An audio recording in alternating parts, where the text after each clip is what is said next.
Open Doors exists to strengthen the persecuted Christians around the world. And it's actually been 2 years since the Taliban took over Afghanistan. And so I'm invited back onto the show today, Jordan Scott from Open Doors, who do work in this part of the world, just to give us a little bit of an update of how things are. Good morning, Jordan. Hey, Lizzie, thanks so much for having me. Yeah, great to have you back on the program. So talk us through this.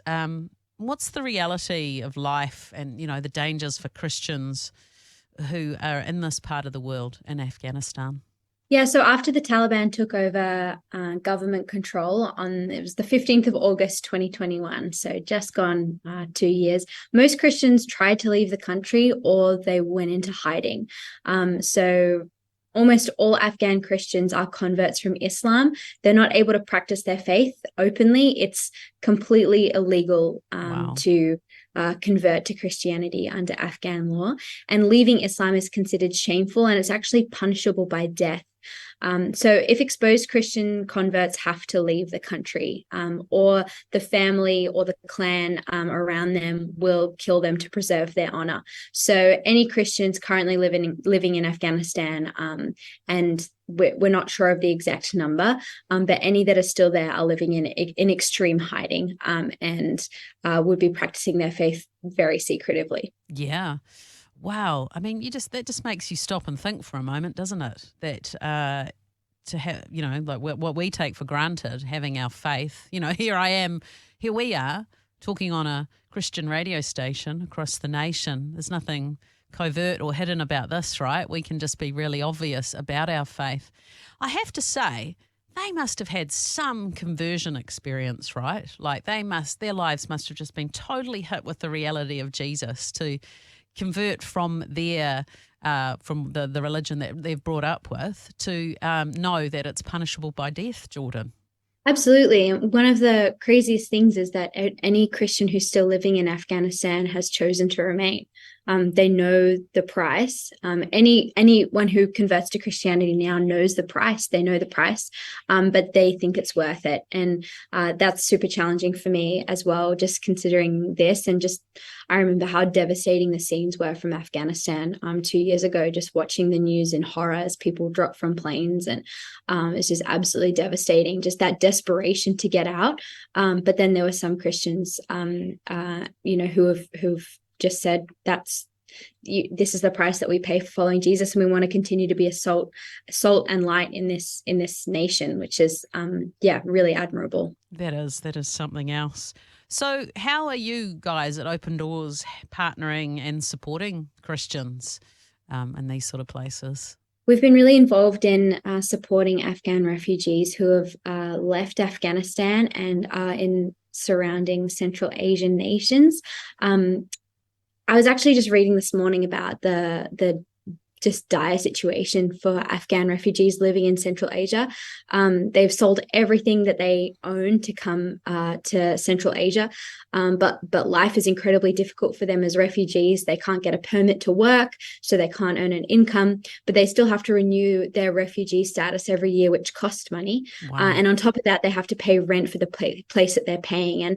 And one Christian Afghan refugee said, sometimes we don't know what to spend our money on: food, rent, medicine, or renewing our refugee card. And so it's just really devastating. So we've been involved with helping refugee families with practical aid, and making sure that they have what they need. But yeah, it's a really dire situation. Governments in the region don't actually recognize their presence, and so they don't actually provide any social support for them. So they're coping with the depression of the struggles that they're currently going through, the PTSD of the Taliban takeover, with no trauma care, no social support. So something that Open Doors local partners have been really focusing on is how do we actually help these Afghan refugees move on and start a new life and process some of the trauma that they've gone through, but also move on and rebuild. And that's kind of that looks like a variety of things, but one program that is in full swing. Is actually a football club for young Afghan refugees Cool. who like a soccer club. Super super relevant with the FIFA World Cup that's been Sure. happening recently. Sure.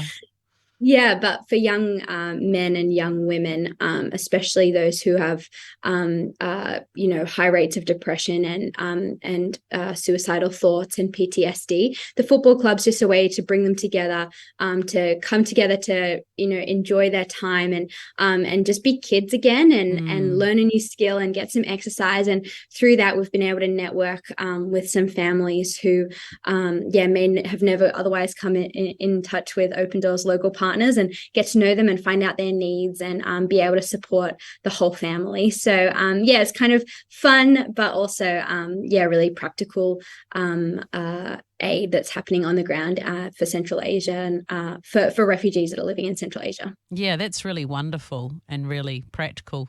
Like you say, with it having just been the FIFA World Cup here and what it's done for the sport and for people that enjoy it. But there's something about sport, right? The sense of being part of a team, building something together, having that physical outlet, endorphins, like it. And also, I think, exercise, sport, it does help move you out of your immediate problems. I say that sort of sounding like a bit dumb because obviously my immediate problems aren't what they're dealing with, right?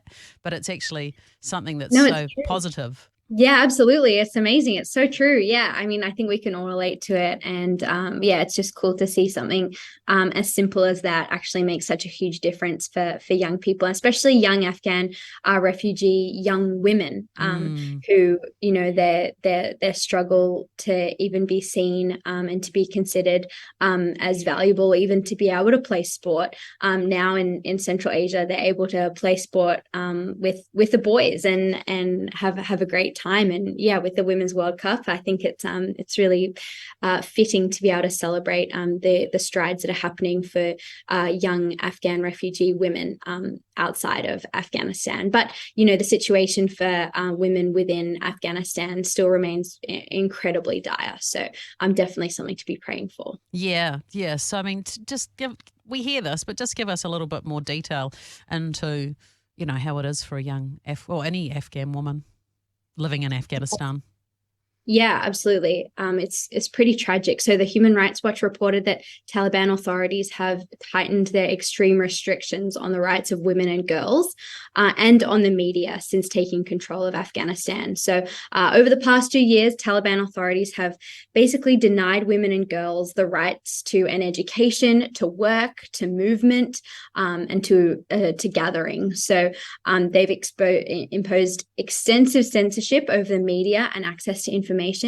And they've also increased the detentions of journalists and other critics. It's become a much more restrictive place to work, to live. And as you may have just heard, that they've just enforced a ban for women on parks, beauty salons, and universities. So women can't even go out and hang out at the park and have a picnic, and they can't go to beauty salons. I think there's a real restriction being put on women being able to get together and talk and have conversation with each other and with members of the public. It's really evil, isn't it? Yeah, it's really tragic. Really, the only place where they have relative freedom is inside their own home.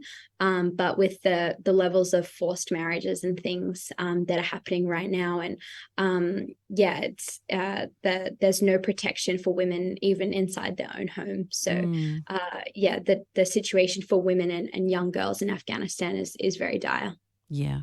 Hey, Jordan Scott, thank you so much for your time today, just highlighting the plight of Christians in other parts of the world today, talking about Afghanistan. Obviously an area that we can all be praying into, right? Because you hear conversations like this, and I don't know about you, I sometimes feel a bit overwhelmed by them, even when I'm in the conversation myself. But let's not forget to take these things to God in prayer. And also, if you want to find out more about Open Doors, perhaps you want to support them, you can check out their website, opendoors.org.nz. opendoors.org.nz. Jordan Scott, thank you for your time today. Thanks so much, Lizzie. Great to be with you.